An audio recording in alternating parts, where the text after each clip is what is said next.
Hey, everybody. It's Bennett Bratt, CEO and founder of Team Elements, where we coach teams and leaders so that they can achieve their most important goals. Welcome to the Greatest Hits of 2024 podcast. Throughout this year, I've enjoyed talking with clients, executives, coaches, team members, thought leaders who have shared their wisdom about teams and teaming. Now that we're at the end of the year, we're going to look back and see where we've come and looking forward to where we might go next. So I want to revisit the main insights and themes from many recorded conversations this year, but do it really quickly. I want to get you the nuggets that you need. These ideas have resonated deeply, and I believe that they set the stage for where we're heading. So put on your favorite hats with me and breeze through some of these themes. If you've heard me talk before, you've heard me say clarity comes first. It's an essential act of leadership to help the team create the clarity they need. It's one of the most foundational aspects of effective teamwork. Clear communication ensures that everyone on the team knows what's expected, minimizes understandings, and aligns with other members towards the most important goals. It also helps them create the lived experience they want to have. Without it, even the most cohesive teams experience friction and setbacks, unresolved conflict, decreased trust. So buckle in. Let's set a plan. Let's set a destination. Let's create clarity. And Eric Wycombs and Cher Murphy have some things to say about clarity in teams. I hope you enjoy this. You emphasized a lot of with time with us in being clear and communicate clearly with each other, which I actually thought was a very, very novel approach, because a lot of people start with a traditional, you got to build trust, you got to do this, you got to do that. And I came to the conclusion after working with you that actually the number one place to start is being clear in your communication.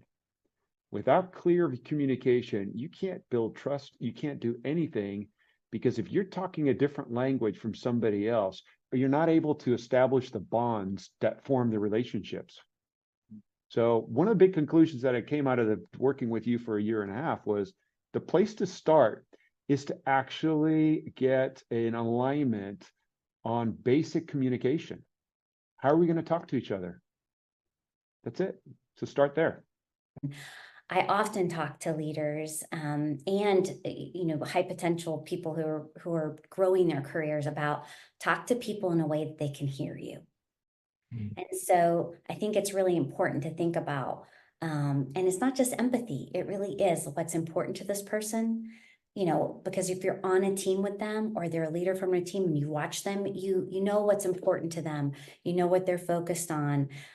We have a lot of the what's, we all know the what's the strategy, what are the KPIs or the OKRs, what is this, but it's the how we do things that I think really makes the difference. And that speaking to people in a way that they can hear us is an easy way to think about the how. Yeah, you see, clarity helps. And it's temporary. Like things change so much that team members need clarity. Once they got it, we really want them to show up as themselves. It becomes essential to recognize and value each team member and the role they play. Clarity helps us not just see the tasks, but helps us see the people contributing to them. We all get to show up and wear a hat. So when we focus only on or celebrate just the leader, we miss the vast majority of power in the team. Sure, leaders are important. They do hopefully great things, but valuing every team member and how they show up reinforces a sense of belonging, and it encourages everyone to bring their best. I love these two clips from Andre Martin and Tim Spiker on this topic. Like, I'm a big believer that, like, hey, we should be teaching team membership, right? Not team leadership, but that idea of, like, if you can get people to sit in that seat in a way that sort of honors the idea of when you're a team member, here's your job. Everybody's team members. CEO is a member of a team, right? The head of HR is the member of a team, right? You and I both led teams and we're members of teams every day, but we often bring that leadership mentality to teams where we're being asked to be the member. I think it kind of comes down to this, which is like, are you and your time a commodity? If so, then spend your life as a commodity, right? Cheap, free, easy, quick, disposable. But if you and your time are actually a precious gift, then why don't we use it that way? And this is comes back a little bit to the leader and the team thing too. I see everybody on that team as a precious gift, and their time is immensely valuable. And I think leaders who can see that with their teams and bring out the fullness and the complexity and the contradictions and the robustness of that become leaders that teams absolutely crave to follow. It's about the authenticity and the curiosity and the openness and the love that we show to each other that way. When you talk about that worldview, certainly you draw me back to Bob Chapman and Everybody Matters and people being, everybody is somebody's precious son or daughter. And what an incredible mind shift that brings to our interaction with other people. And I'll be the first to say, it's hard to stay there. I can get there in moments, but it's hard to live there. And we had a wonderful guest on the podcast a while back, Lori Butts, who had the privilege of personally being mentored by Bob Chapman. And it was that statement about everybody is somebody's precious son or daughter that really in many ways changed the trajectory of her leadership. I mean, it's brilliant, right? Clarity, valuing each team member. These set up the preconditions for team ownership. Recognizing the value of each team member naturally leads to this concept of ownership. It's about stepping up and taking responsibility for your experience within the team, no matter the role. It's not just about holding a position of authority. It's about having the initiative to make a positive impact and the courage to speak up when changes are needed. When team members embrace ownership, they foster a proactive, engaged environment where everyone feels responsible for the team's success, not because they're threatened, but because they take the pride in ownership of doing this well, individually and together, regardless of the context. So Shannon Patterson and Dave Carroll had some really important things to say about this. If you're a team member or a team leader, I would encourage them to steal moments, micro doses of ownership. Like take a moment and say, how could this next 5 minutes on this agenda item be more insightful, more profound, more meaningful? Maybe so that we only have to touch it once or twice rather than every week for the next 6 months. And try it. Just try it and see what happens. Ben, it's modeling the relationship that we're asking our teammates to have with our prospective clients and each other. So you're just modeling what you're asking for. Yeah. Very simply. I'm not trying to make it complex. I'm trying to show it simply. And I think that's how you do that. And it takes a phone call, or it takes a coffee, or it takes a walk down the boulevard.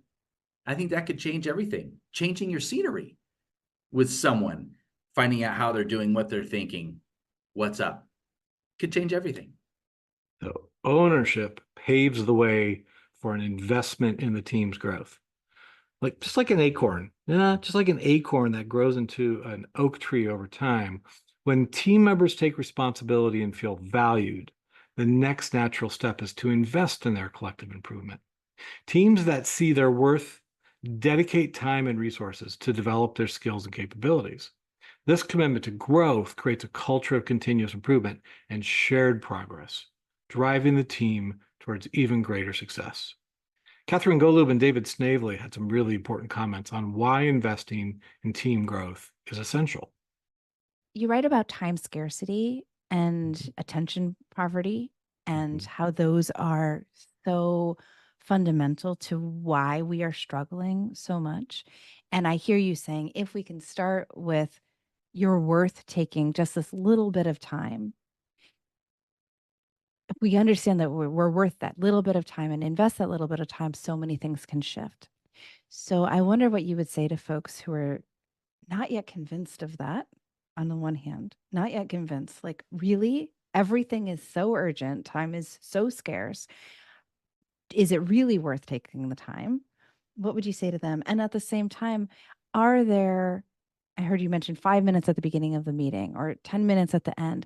Are there like a few bits of investments of time that you would recommend, practices that you recommend people do regularly that don't take that much time, but are really a huge return on investment? I was talking to a potential client 2 days ago, and he was telling me, everything, quality, timing, time to market, profitability, market penetration, R&D, anyway, on and on and on about this list of priorities. And I said, when everything's a priority, nothing is. And people only have 24 hours in a day. You cannot make time and you cannot take time. You only get to say, this is now a priority for me. I'm going to elevate this over something that can become less important. It's a hard choice to make. So a way to think about attention poverty or time scarcity is to admit we only have these many hours in a day, these many weeks in a year, these many years in a career. This team will only last so long. Teams always end. What shall we do with our time? What's important to us? We'll never meet all those pressures, ever. And people will dream up more. So what's in it for us? Not finance, not HR. Like, if we can attend to ourselves, and that old saying, put the oxygen mask on ourselves first and stop, learn each other's name, see each other as people. Ask the meaning of this together. But also do it fairly efficiently, because we don't have infinite time and there are pressures, and there's the next meeting and the next crisis already brewing. So the craft of, I think, being part of an effective team is stealing the moments until you can actually set a priority and say, now we're going to work on ourselves. What I've always advocated to my clients is that those cultures, even those values at the top line, really don't mean anything until you have teams who actually take those and make them their own. And how they do that effectively is by actually having those active conversations among the team, led by the leaders, but also, the entire team effectively weighing in on, if you take a set of values as articulated by the organization, what does that mean for them as a team? Because every team is unique in its own way, it has its own strengths, its own personalities, its own weaknesses at times. And the only way that you have the lived cultural experience you want as a team is by actively cultivating it intentionally. Why am I wearing this hat? Yeah. Why are you curious about why I'm wearing this hat? See, when we're together to solve really important problems, the biggest opportunities and threats that face a team, it actually really helps to be curious with each other. So investing and owning in our team growth sets the stage for curiosity. We know why we're here. We know what matters. We know we're in it together. So curiosity pushes teams to explore new ideas, ask new questions, challenge assumptions, and that helps them build their growth and discover better ways of working together. It strengthens the bond between team members and opens up new avenues for collaboration. And it's just funner to be on a team where we're curious with each other. It makes room for us all to be who we are. It's okay who you are, it's what you believe and how you show up. We can be curious about how we bring out the best. Nana Jacy and Dietrich Thompson shared some important aspects about curiosity. You cannot be curious if you're not empathetic. So you hear organizations talk about customer empathy, employee empathy. I think we're at a stage where empathy is a superpower, because generative AI doesn't have empathy. It can read emotion, it can read tonality. So we know that the advantage that humans would have and continue to have is in the cognitive dimension. So when you have empathy, you can anticipate, you can model, you can see, you can identify patterns. So empathy is not just about the kumbaya by the fireplace and like we're waving our magic wands. It goes beyond that. And empathy leads to, with curiosity, leads to intelligence.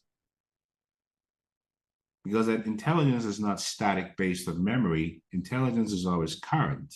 And now you're at a time where when the focus is on skills, your skills can become obsolete very quickly. So if you're not curious, you are a dinosaur, and sooner than later, in more ways than one. If you had one wish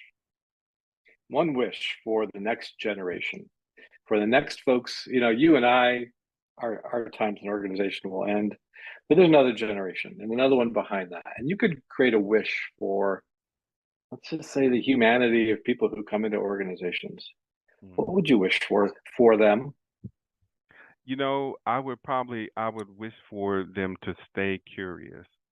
Don't get jaded. Don't, in spite of what you hear and see in the news, recognize that again, everybody has a story, a backstory, an interest, a perspective. Stay curious about that. Because in these days and times, it's very easy to just sort of tell yourself one story about a person or a situation and lose sight of things. And there's been so many business cases where that has been unfortunately led to bad outcomes for the organization, and or people in their career who have passed up top talent or great performers because they didn't fit a mold of what that person. And I said, this is why you have to stay curious about people and realize that there's more to them than meets the eye, if you will. But of course, teams are also filled with an emotional landscape. We live our lives in teams, experiencing so many different things: wonder, amazement, fear, despair, trepidation, energy, momentum. And being able to understand what each other's feeling comes from this sense of curiosity with each other, and it feeds our sense of empathy or compassion with each other. It deepens our understanding of each other and strengthens our team relationships. Empathy is what turns insight into meaningful action for ourselves and for our clients or customers or other teams. It creates a supportive culture where everyone feels understood and valued. Now, yes, not all the time, not perfectly, not 100%. We're humans, but we can do better at this. So this year, we learned how small, consistent acts of empathy can foster trust and resilience in teams. I loved what Roger Kastner and Dave Carroll had to share on this topic. When you are able to make the invisible visible for others, what's the impact does that have on others? I had one client once tell me this.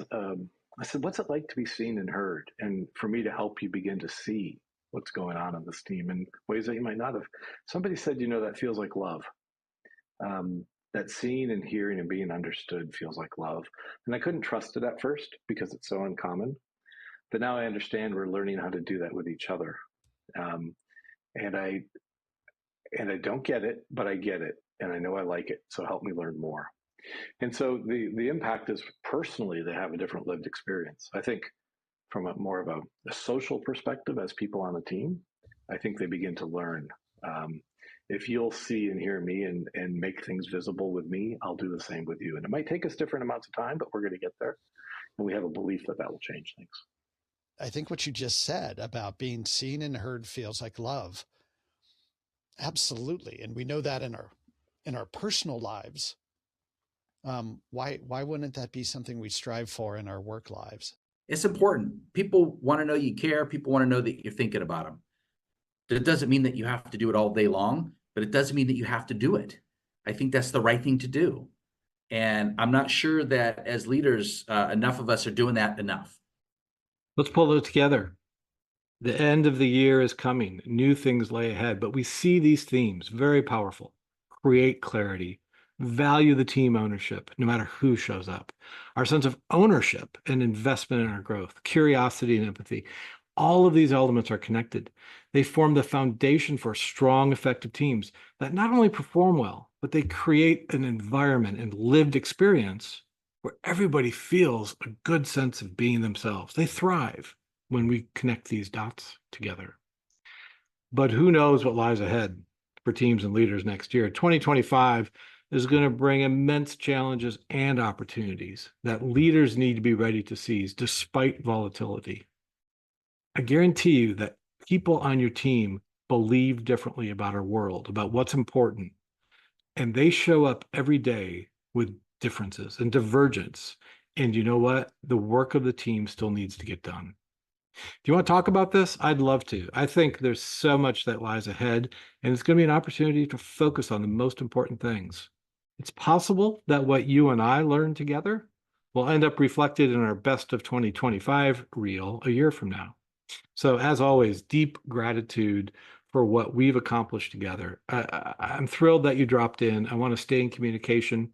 If you happen to run your own podcast and you want to talk more about teams, let's chat. I'd love to be on yours. And perhaps you could be on my recordings next year too. There's so much to do and so much to learn. Thank you. Continued hope and pragmatism for our path ahead.